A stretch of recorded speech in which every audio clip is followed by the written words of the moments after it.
14 Pro Max back glass changing. This is the diagram, and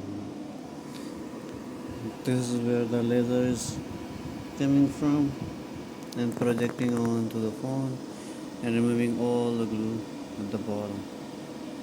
And we cover the lenses and add some reflective tape so it doesn't go inside the lens in case anything happens.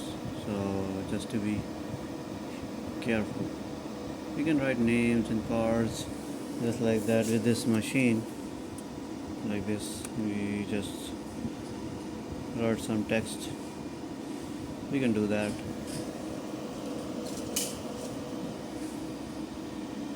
This is really a good machine. The model is like TBK 958C automatic laser screen machine.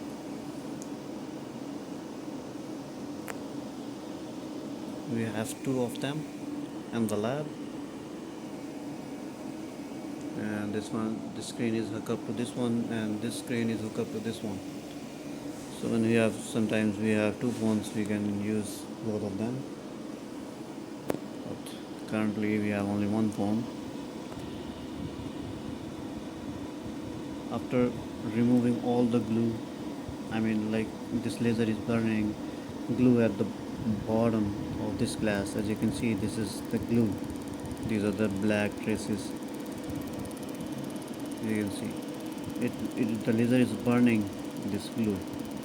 When it's done burning, like after it's 4 minutes, like after 30 to 40 minutes, it will done doing its job. Then we will remove the glass piece by piece because it's broken. You can see the cracks. So we will remove the glass with the prior tool. Simply, smoothly remove the glass because these are the areas where the laser doesn't go, like these ones. These are very sensitive areas. This is a charger, this is also magnet here,